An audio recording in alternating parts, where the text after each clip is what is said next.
주요전을 찾으신 모든 성도님들을 또 주의 종들을 환영합니다. 지난주와 이어서 우리 성경학교 하고 있습니다. 우리 8층에서 우리 아이들 정말 예쁜 아이들 가득 신나는 여름 성경학교를 하고 있습니다. 우리 기도와 또 관심 부탁드리겠습니다. 그리고 아시겠지만은 우리 지난주에 우리 청년들이 대만으로 봉사대를 갔습니다. 여러분 소식 듣고 있죠? 오늘 보니까 침례식이 있는 것 같습니다. 정말 척파가 한 10명밖에 되지 않는 작은 개척교회에 가가지고 우리 청년들 정말 성경학교 성실하게 하고 있는 것 같습니다. 그리고 또 귀한 전도회 하면서 귀한 영혼들이 하나님께로 또 열매로 거둬지는 모습 보니까 참 감사합니다. 끝까지 잘 마무리하고 돌아올 수 있도록 기도해 주시면 좋겠습니다.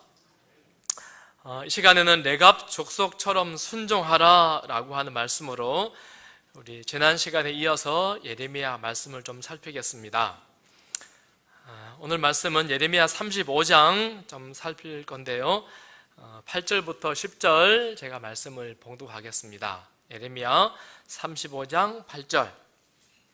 너희가 레갑의 아들 우리 손조 요나답이 우리에게 명령한 모든 말을 순종하여 우리와 우리 아내와 자녀가 평생 동안 포도주를 마시지 아니하며 살 집도 짓지 아니하며 포도원이나 밭이나 종자도 가지지 아니하고 장막에 살면서 우리 손조 요나답이 우리에게 명령한 대로 다 지켜 행하였노라. 아멘. 청학동 혹시 가보신 분들 계십니까? 저는 우리 동네에서 참 가까운데 저 아직 못 가봤습니다. 미국 가면 소위 미국판 청학동이 있습니다. 아미시 공동체, 아미시 파들이 살고 있는 곳인데요, 종교개혁 당시 때 제세례파의 한 분파로 너무 신교, 구교가 둘 다 이 제세례파를 막 핍박하니까 못 살겠다. 그리고 그들이 피난 간 곳이 미국이었습니다. 그래서 미국에서 그들이 살고 있는데요, 성경과 초대교회의 회복이라고 하는 슬로건으로 펜실베니아주 그리고 오하이오주 여러 주에서 그들의 공동체를 이루고 살아가고 있다고 해요. 제가 말씀을 준비하면서 이 공동체를 좀 곰곰이 봤는데요, 야, 살고 싶다 그런 생각이 들더라고요. 현대판 모든 문명들을 이들은 다 거부합니다. 그래서 산업혁명 이전의 삶을 그들이 살아가요. 전기, 내연기관 그들이 허용하지 않습니다. 그래서 텔레비전, 냉장고, 컴퓨터 물론이고 휴대폰, 스마트폰도 그들은 사용하지 않더라고요. 자동차도 물론이고요. 그리고 결혼하기 전에는 수염을 깎고 결혼하고 나면 수염을 토프르게 이렇게 기른다 그래요. 언젠가 우리 박민철 장로님 모습이 생각이 납니다. 아미시 공동체. 그리고 생활 필수품은 정말 최소한을 만들고 농사를 짓고 그 다음에 목축업을 한답니다. 그런데 농사를 짓지만은요 절대 대농하지 않는답니다. 딱 자기 식구 먹고 살 만큼만. 그 다음에 가축도 많이 키우지 않아요. 딱 자기 식구 먹고 살 만큼만. 그 다음에 생필품을 만드는데요, 이 만드는 사람들도요 절대 자기 사업을 키우지 않는답니다. 정말 욕심 없이 딱 먹고 살 만큼만 그렇게 살아간다라고 해요. 아이들이 교육을 하는데요, 중학교 과정만 가르친답니다. 읽고 쓰고 그 다음에 셈하는 거 초등학교 때 이거 배우고 그 다음에는요 공동체에서 살아갈 만한 그런 직업 교육들만 중학교 과정에서 배운다 그래요. 공부에 대한 스트레스 있을까 없을까요? 우리 애들 데리고 여기 가볼까 하는 제가 마음이 들었습니다. 그래서 조사에 의하면 거기 있는 아이들은요 세계 어느 나라보다도 행복 지수가 높다고 합니다. 하루에 18,000보 걷는답니다. 그래서 미국 이렇게 보통 사람들 평균 수명이 79세인데요 15년은 더 오래 산다 그래요. 95세, 94세. 당연하겠죠. 정말 욕심 없이 그 다음에 땀 흘리고 그렇게 살아가는 그들의 모습, 경쟁하지 않고 마을에 평화가 있고 개개인이 참 여유가 있답니다. 순수하고 단순하고 참 경건하게 그들이 살아간답니다.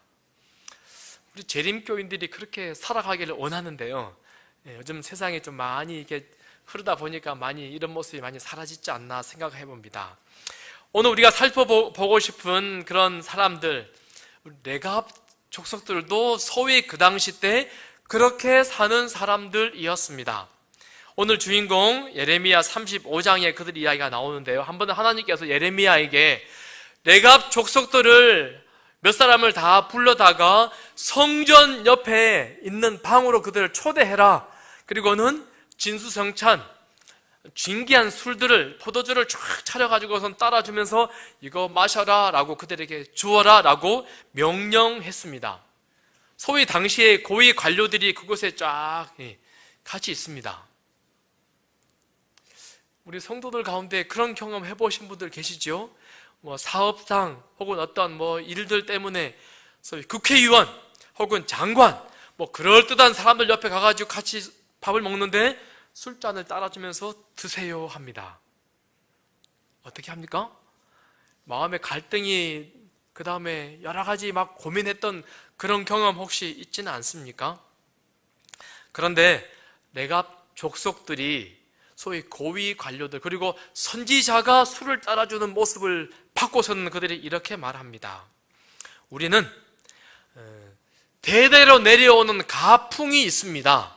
첫 번째, 포도주를 마시지 않습니다. 두 번째, 집을 짓지도 않고 파종을 하지도 않습니다. 그리고 평생 어디에서 살아요? 장막에서 삽니다. 그러므로 우리는 따라주는 술을 마실 수 없습니다 하고는 단호하게 거절했더랍니다. 참 대단한 사람들이죠. 요나답이라고 하는 250년 전에 혹은 300년 전에 자기의 그럴듯한 조상이 한 분 계셨답니다. 그 조상이 그들에게 이렇게 명령했더랍니다. 너희들은 앞으로 포도주 먹지 말고 집 짓지 말고 농사하지 말고 장막에서만 살아라 라고 명령을 했답니다. 그런데 그 명령이요 200년, 300년 흘러가도록 계속 자손 대대로 손손들이 그렇게 지키고 있더라 라고 말씀합니다. 대단한 족속 아닙니까? 술을 마시지 않는 것은 그래도 이해가 됩니다. 집도 짓지 않고 농사도 하지 않고 평생을 짐승 키우면서 천막생활, 장막생활하고 그들이 살아가고 있습니다. 우리는 그건 먹지 않습니다. 그랬더니 하나님께서 봐라, 레갑 족속들은 300년 전에 그들의 조상이 말했던 그것을 대를 거듭하면서 지키고 순종하고 있지 않느냐. 그런데 하나님 백성들은, 하나님 나라 백성들은 하나님께서 명령하고 1, 2년도 아니고 수백 년 동안 명령하고 있는 그 명령을 지키지 않고 있구나. 제발 돌아오라. 그리고 하나님의 음성에 귀를 기울여라 라고 지금 명령하는 것입니다. 그리고는 레갑 족속에게 하나님께서 한 약속을 이렇게 하십니다. 35장 19절 그러므로 만군의 여호와 이스라엘의 하나님께서 이와 같이 말씀하시니라. 레갑의 아들 요나답에게서 내 앞에 설 사람이 영원히 끊어지지 아니하리라 하시니라.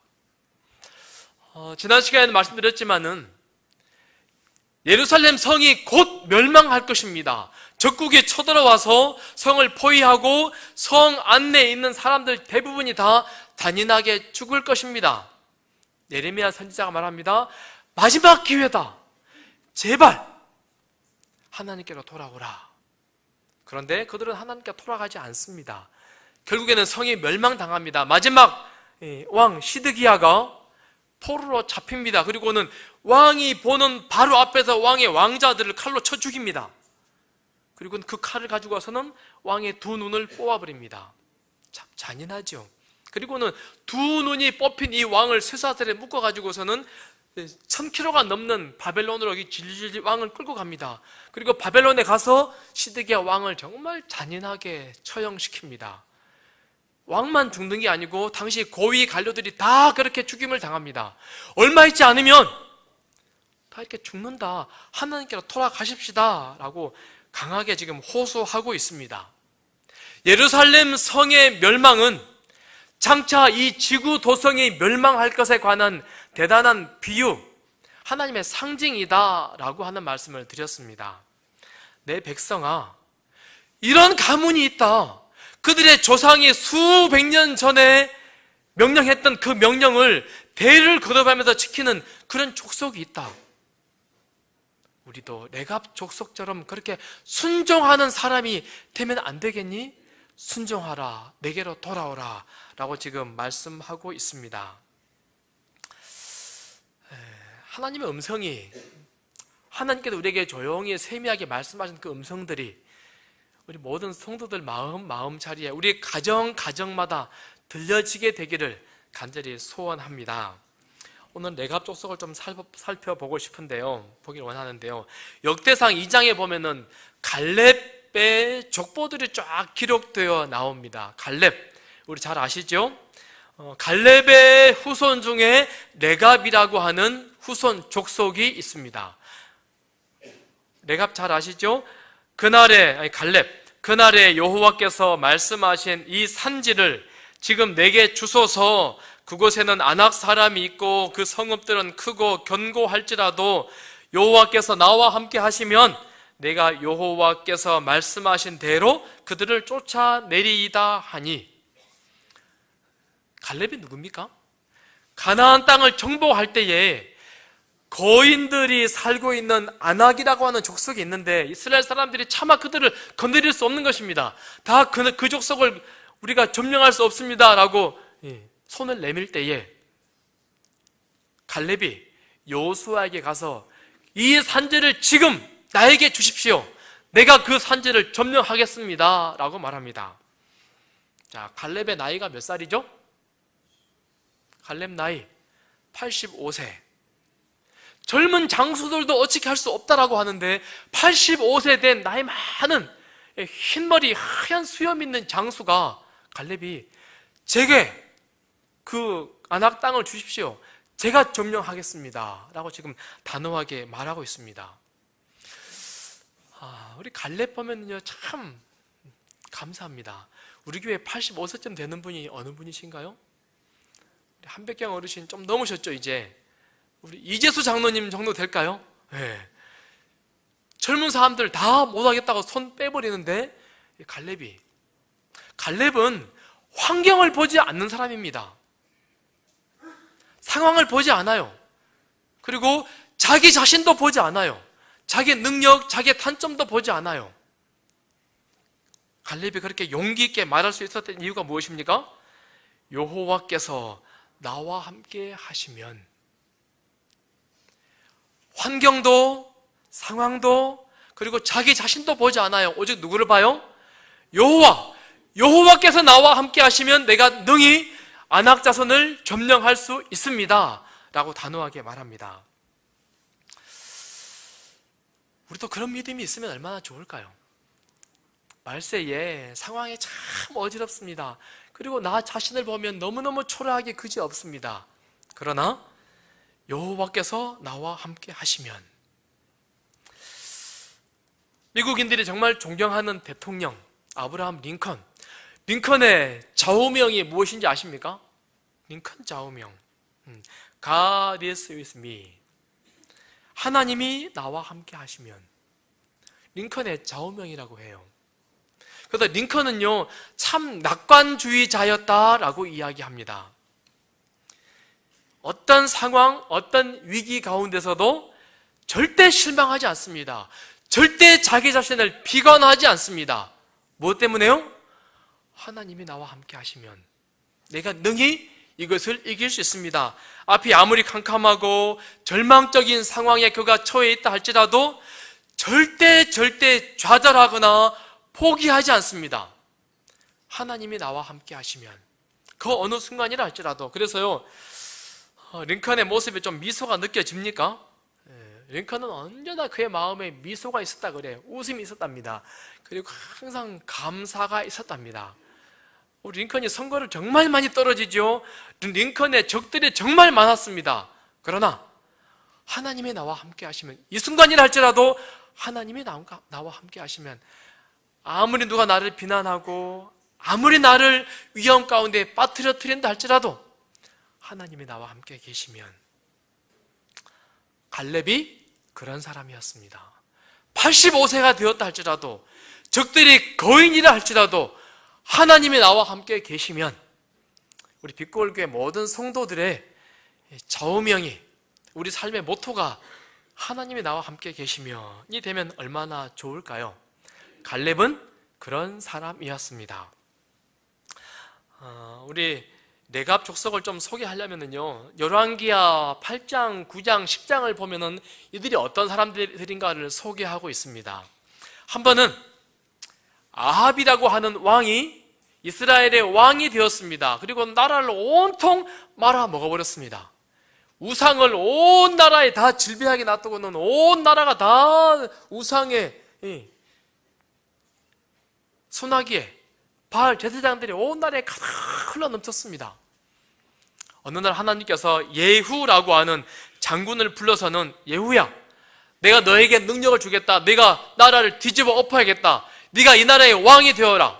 그리고는 아합의 모든 가문을 다 진멸하라라고 명령했습니다. 그래서 예후가 군대를 이끌고 가서는 이스라엘의 아합 왕의 모든 족속들을 다 죽였어요. 왕, 왕자, 어쨌든 백성들을 다 전멸했습니다. 그리고 다음은 바알신 제사장들을 죽이려고 마음먹습니다. 그가 왕이 된 후에, 아합은 바알을 조금 섬겼지만 나는 바알을 많이 크게 섬길 것이다. 그러니 바알 제사장들, 전국에 있는 제사장들 다 모여라.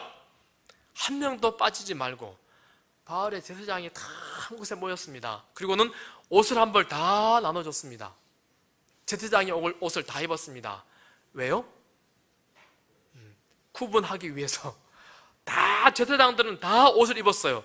그리고는 여봐라, 칼든 군사가 다 와가지고 다 삥 둘러서 옷 입은 사람들 한 명도 남겨놓지 않고 다 전멸해버렸습니다. 깨끗하게 청소했습니다. 그런데요, 예후라고 하는 장군이 그 일을 하기 전에 요나답에게 나와 손을 잡자.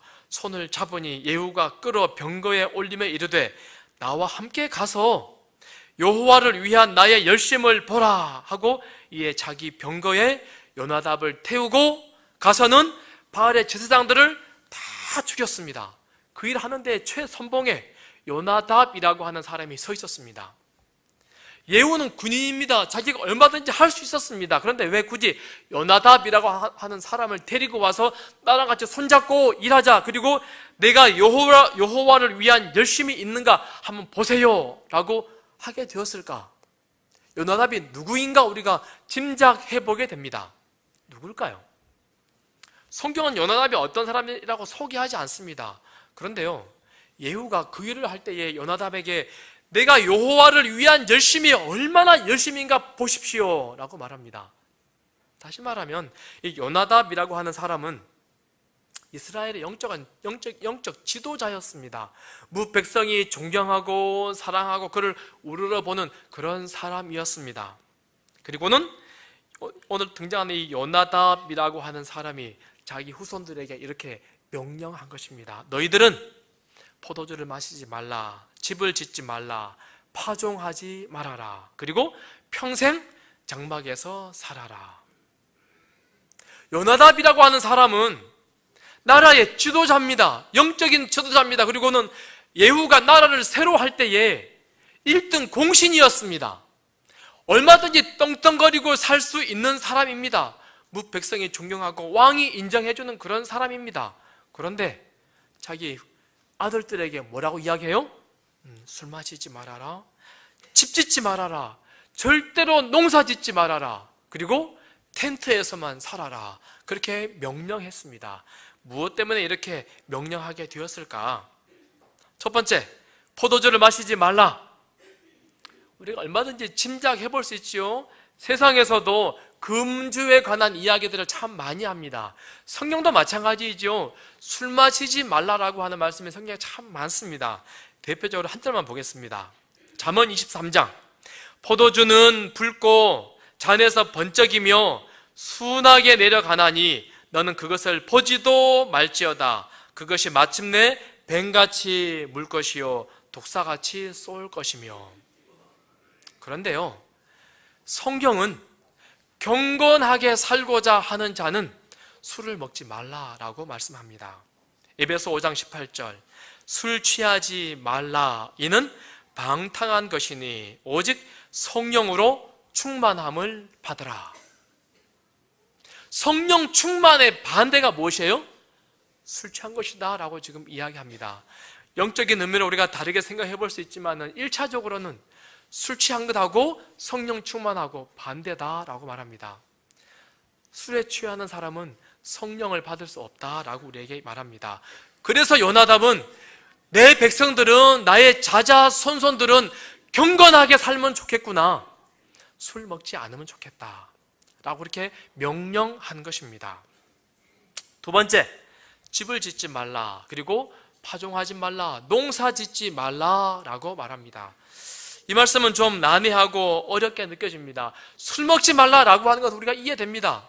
술 먹는 것 때문에 세상 사람들도 실망하고 실패하고 넘어지는 예가 많기 때문입니다.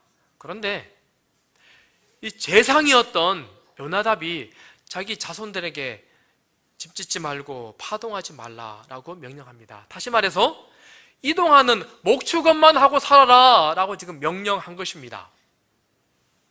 원래 아브라함은 목축업 하는 사람이었죠. 아브라함의 자손들, 이삭도 그러고 야곱도 그러고, 나아가서는요, 이스라엘 백성들이 이집트에 들어갔어요. 애굽에. 거기 가서 너희들 직업이 뭐냐 그랬더니 뭐라 그래요? 우리는 목축업 하는 사람들입니다. 이스라엘 백성들은 애굽 땅에 가서도 뭐하고 살아요? 그들의 주요 직업은 목축이었습니다. 그런데 가나안 땅에 그들이 들어가게 되었어요. 가서 보니까 다 뭐하고 있어요? 농사 짓고 살고 있는 거예요. 그런데 그들이 가만히 보니까는, 요나답이 가만히 보니까는요, 농사를 지으면서 사람들이 땅을 소유합니다.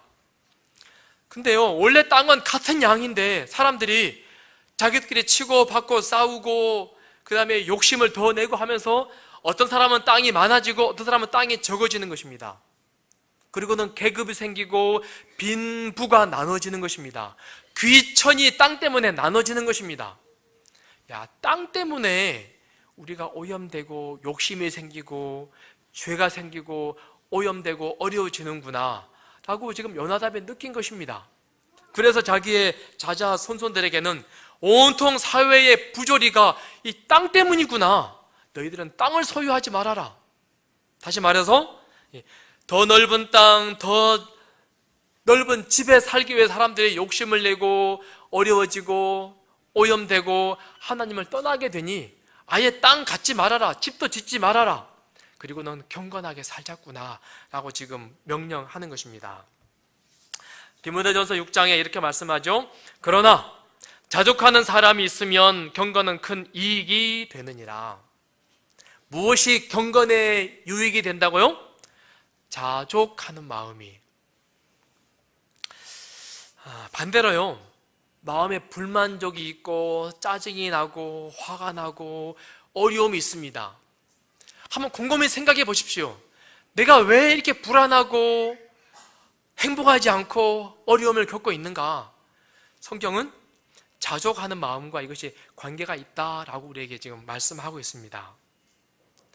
사랑하는 우리 빛골 성도들이시여, 우리의 경건은 자족하고 깊은 관계가 있습니다. 만족하게 될 때에 마음에 행복이 있고 하나님과 더 가까워지는 삶을 살게 되더라라고 하는 것입니다. 여기 한쪽에는 온도계가 있고 한쪽에는 온도를 바꾸는 온도 조절 기계가 있습니다. 온도계는 온도가 몇 도인지 정확하게 알려주고 진단해 줍니다. 이 상황이 어떤지를 지금 가르쳐주고 있습니다. 반대로 온도 조절기는 뭐합니까? 날이 덥다 그러면 막 움직여가지고 시원하게 만들어줍니다. 날이 좀 춥다 그러면 막 움직여서 좀 더 따뜻하게 만들어줍니다. 우리는 온도계 같은 사람이 되어야 될까요? 아니면 온도 조절계 같은 사람이 되어야 될까요? 사회를 진단하면서 이것은 잘못됐습니다, 이것은 틀렸습니다 라고 말하는 사람이 되어야 할까요? 아니면 우리를 정화시키고 정말 따뜻하게 시원하게 행복하게 만드는 그런 사람이 되어야 할까요? 온도 조절기는 환경과 상황이 어떻든지 그 내부 공기의 온도를 변화시키고 만들어줍니다. 상황을 설명만 하지 않고 내부의 온도를 쾌적하게 만들어주는 역할을 하는 것입니다. 제가 이 그림을 가만히 보면서 마음속에 그런 생각이 드는 거예요. 세상에 열받을 일이 참 많습니다. 속상하고 우리를 다운시키는 일들이 얼마나 많은지 모르겠습니다. 상황을 보면서 야, 나를 참 힘들게 하는 일들이 많구나 하고 살아가는 사람들이 있습니다. 그러나 어떤 사람들은요, 그럼에도 불구하고 마음속에 뭔가를 열심히 가동시켜서 마음의 평안을 유지하고 시원함을 만들고 행복을 만들어가는 사람들도 있습니다. 우리 온도를 조절하게 하는 이것이 무엇일까요? 저는 자족하는 마음이 아닐까라고 생각해 봅니다. 그럼에도 불구하고 나에게 있는, 그럼에도 불구하고 나는 만족할 수 있는 것, 그것들을 헤아려 보는 삶. 내가 지금 당신의 자녀들에게 이것을 지금 이야기하고 있는 것입니다. 빌립보 4장 11절, 내가 궁핍함으로 말하는 것이 아니니라 어떠한 형편에든지 나는 자족하기를 배웠노라. 다시 말하면요, 링컨의 좌우명이요, 하나님이 함께 하시면, 지금 빌립보서 감옥에서 편지를 쓰고 있는 사도 바울도 마찬가지 아닙니까? 하나님이 함께 하시면 어떠한 형편에든지 나는 자족하기를 배웠노라. 우리의 자족의 비결은요, 하나님이 함께 하시면 아니겠습니까? 요나답이 자기 자녀들에게 이야기하는 것입니다. 갈렙이 했던 것처럼 하나님이 함께 계시면 우리가 자족하는 마음을 가질 수 있습니다. 하나님이 함께 계시면 우리가 운막에 산다 할지라도, 혹은 땅을 많이 갖지 않는다 할지라도, 혹은 집을 짓지 않는다 할지라도 우리는 만족할 수 있습니다. 사랑하는 아들들아, 우리 그렇게 살자꾸나. 세 번째, 레갑의 아들 요나답은 평생 장막에서 살아라 라고 지금 명령하고 있습니다. 평생에 장막에서 살아라 라고 하는 이 말씀의 의미가 무엇일까요? 히브리 11장 16절 우리 같이 한번 읽어보실까요? 시작. 그들이 이제는 더 나은 본향을 사모하니 곧 하늘에 있는 것이라. 그들을 위하여 한 성을 예비하셨느니라. 하늘 백성이, 우리는 하늘 백성이죠? 하늘 백성이 이 땅에 사는 것이 너무 편하고 좋으면 하늘 갈 생각을 할까요? 하지 않을까요? 우리 성도들 그런 분들 많죠.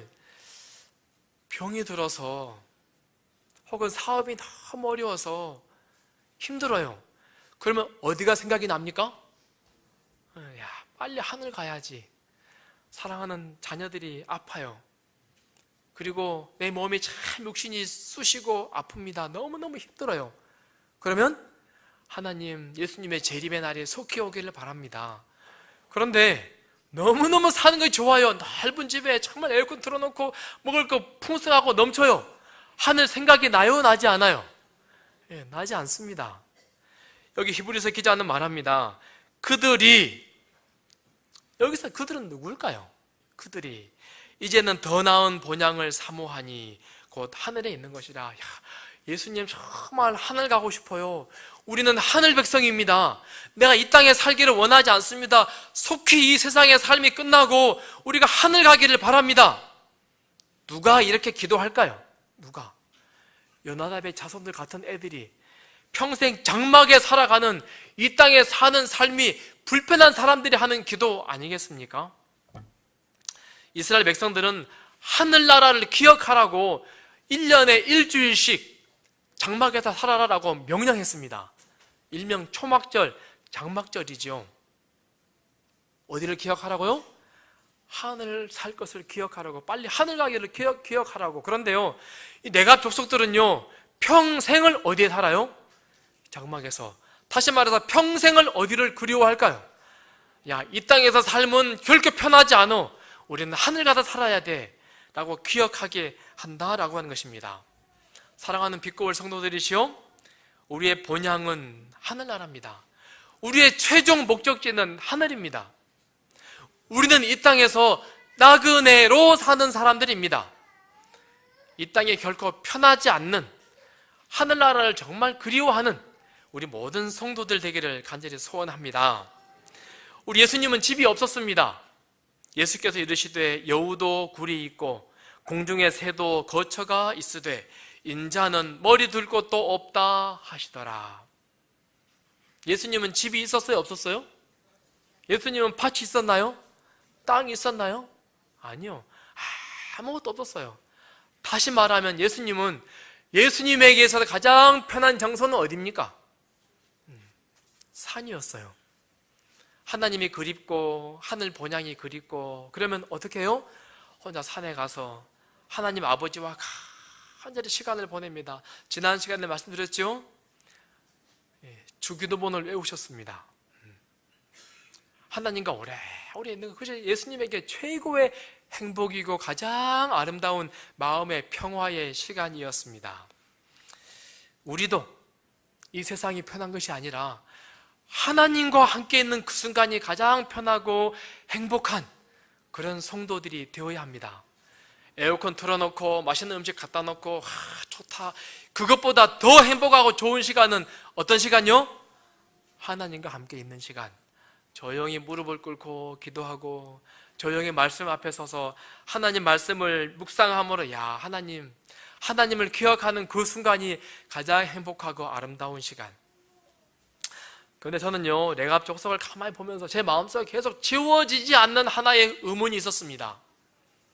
그들은 어떻게 이렇게 불편한 생활을 하는데 1년, 2년도 아니고 10년, 20년도 아니고 몇 백 년을 계속 그렇게 대대로 하고 살아갈 수 있었느냐라고 하는 것입니다. 비결이 무엇일까요?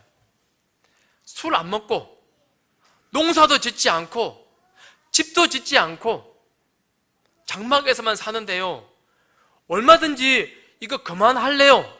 다른 직업 가질래요? 우리도 좀 집 짓고 편안하게 살아보겠습니다 라고 할 수 있는 것 아닙니까? 그런데 어떻게 자자 손 계속해서 이렇게 살 수 있는 비결이 무엇일까? 여러 가지 우리가 생각해 볼 수 있지만 성경은 답을 하나를 우리에게 말하고 있습니다. 우리에게 명령한 모든 말을 순종하여 우리와 우리 아내와 우리 자녀가 평생 동안 그렇게 하는 것입니다. 레갑의 아들 요나답의 자손은 그의 손조가 그들에게 명령한 그 명령을 지켜 행하나 이 백성은 내게 순종하지 아니하도다. 다시 말하면요, 그들이 그렇게 하는 것은 다른 거 없습니다. 그냥 순종하는 것입니다. 아버지가 그 할아버지에게 순종하는 것입니다. 그렇게 살아라 하니까는 아버지에게 본 그대로 그렇게 살아가는 것입니다. 우리 할아버지가 그렇게 시켰으니 순종하는 것입니다. 단순하게 이것저것 묻지도 따지지도 않고 그저 순종하는 것입니다. 그런데 본문의 이스라엘 백성들은 순종하지 않았다라고 말합니다. 우리 그리스도인에게 우리의 가장 중요한 덕목이 있다면 그것은 무엇일까요? 순종 아닐까요? 하나님께서 계속 우리에게 말씀하십니다. 그 음성에 뭐 하는 거예요? 순종하는 것입니다. 우리 1월 달에 사경회 할 때 우리 김용구 목사님께서 했던 이야기 중에 이 페이버라고 하는 책 소개를 했습니다. 이분의 이야기가 참 감동이 있어 제가 그 다음날 바로 샀습니다. 그리고 사경회 기간에 제가 바로 읽었는데요, 우리 많은 분들 기억하시겠죠? 목사의 아들로 태어난 주인공이 미국 건설회사의 중역이 되었습니다. 떵떵거리고 사는데 어느 날 아파서 병원 갔더니 심장을 바꿔야 된답니다. 심장을 이식해야 된대요. 당시 법으로는 심장 한 번 이식할 수 있어요. 자기에게 맞는 심장 구하기 위해서 2년을 기다립니다. 어느 날 맞는 심장이 왔어요. 그리고 다음 주에 수술합시다. 근데 그 다음날 얼굴도 한 번도 본 적 없는, 이름도 성도 모르는 한 여자가 자기 옆 병동에 왔는데 자기가 2년 동안 기다린 그 심장하고 똑같답니다. 어떻게 합니까? 그 사람에게 주세요. 당신에게 남은 기간은 한 달밖에 없습니다. 한 달 안에 심장 못 구하면 죽습니다. 그런데 뭐랬다고요? 저 사람에게 내 심장 주십시오. 그렇게 한 이유가 무엇입니까? 이 사람이 병원에 2년 동안 있으면서요, 열심히 성경을 읽었습니다. 성경을 읽다 보니까 성경은 딱 두 문장으로 줄여집니다. 첫 번째, 하나님을 사랑하라. 두 번째, 내 이웃을 사랑하라. 하나로 줄이면, 하나님을 사랑한다면 내 이웃을 사랑하라. 제가 순종하겠습니다. 결심했어요. 결심한 지 얼마 있지 않아서 심장이 온 것입니다. 어떻게 해야 합니까? 난 저 사람 얼굴도 모르는데요, 이름도 모르는데요. 그러나 그 마음속에 순종하라라고 음성이 들리는 거예요. 순종했습니다. 그랬더니 어떻게 되었습니까? 그 다음부터 여러분, 축복의 기적이잖아요. 기적이 계속 일어나는 거예요. 남들은 심장 한 번이면 자기는 심장 2번 바꿔요. 사업이 너무너무 잘 돼요. 엄청난 은혜를 그가 경험했다더라 라고 한 이야기입니다. 우리가 머리로는 압니다. 순종해야지. 하나님께서 우리에게 하시는 말씀을 우리가 너무너무 잘 압니다. 어떻게 해야 합니까? 순종해야 합니다. 현재도 이스라엘에 가면 베두인이라고 하는 족이 있습니다. 온 나라 양떼 몇 마리 데리고 그렇게 사는 그런 소위 거지들입니다. 나라 정부가 너무너무 해가지고 니들 안 되겠다, 아파트 줄 테니 거기 살아라. 아파트를 다 지어줬습니다. 그랬더니 어떻게 합니까? 텐트에 살고 양은 어디로 가져가요? 아파트에 다. 예, 아파트가 뭐가 돼버려요? 외양간 아파트가 돼버렸어요. 해도 너무합니다. 도저히 불편해서 안 되겠습니다. 그래, 다시 나가거라. 학자들에 의하면 이 내갑 족속이 베두인족이다라고 주장하는 분들이 있습니다. 꽤 일리가 있어 보입니다. 그런데 예루살렘이 멸망하고 70년 지난 다음에 백성들이 다시 돌아가서 성을 짓고 성벽을 다시 쌓습니다. 성벽을 쌓을 때에 내갑 족속이 또 등장합니다. 그리고 시간이 많이 흘렀습니다. 드디어 예수님이 이 땅에 오셨습니다. 예수님에게 가장 먼저 와서 경배한 사람들이 누굽니까? 목자들이에요. 목자들이 예수님이다. 이 목자들이 누군지 아세요? 누굴까요? 제 생각에는요, 레갑 족속이라고 드는 거예요. 누구도 말하지 않아요. 제 생각에 이 사람들이 레갑 족속 같아요. 왠 줄 아십니까? 예레미야 35장 19절, 레갑 족속 얘네들은 정말 충성스러운 사람들이다 라고 하고 나서 하나님께서 레갑 족속에 이렇게 선언하십니다. 보증하십니다. 레갑의 아들 요나답에게서 내 앞에 설 사람이 영원히 끊어지지 아니하리라. 얼마 있지 않아서 성은 멸망합니다. 그럼에도 불구하고 하나님 앞에 설 자들이, 레갑 족속 얘네들은 끊어지지 않겠다라고 하나님께서 보증하시고 약속하셨어요. 내가 누굽니까? 하나님, 우리 예수님 아니신가요? 그리고 시간이 흘러서 예수님이 태어나셨을 때에 가장 먼저 예수님에게 와서, 이 목자가 정말 믿음 있는 사람들이었습니다. 메시아가 언제 오실까 계속 이야기하는, 하나님을 기억하며 기도하는 사람들이었습니다. 레갑 족속은 그들은 충성하는, 순종하는 사람들이었습니다. 우리도 그들처럼 하나님 앞에 순종하는, 충성하는 그런 성도들이 되기를 간절히 소원합니다. 그들이 예수님 이 땅에 초림하셨을 때에 가장 먼저 예수님 알아보고 와서 경배한 사람들이었습니다. 계시록 14장에 하나님의 남은 백성, 하나님의 계명을 지키며 예수의 믿음을 지킨 자들이 충성하며 순종하고 있더라라고 소개합니다. 그들이 하나님을 볼 것입니다. 순종하기 때문에, 충성하기 때문에 사랑하는 빛고울 성도들이시여, 우리는 종말의 시대를 살아가고 있습니다. 우리도 세상 사람들처럼, 다른 사람들처럼, 너희들도 얘네들처럼, 내가 족속들처럼 충성하는 사람이 되자꾸나 라고 말하는 그 모델이, 하나님께서 자랑스럽게 생각할 수 있는 사람들이 우리 모두가 다 되기를 간절히 소망합니다. 주님 앞에 충성함으로, 순종함으로 예수님 이 땅에 오시는 그날 주님 앞에 다 서게 되는 우리 모든 성도들 되기를 간절히 바라며 말씀을 줄이겠습니다. 오늘 우리가 하나님께 충성하기를 또 기도하는 시간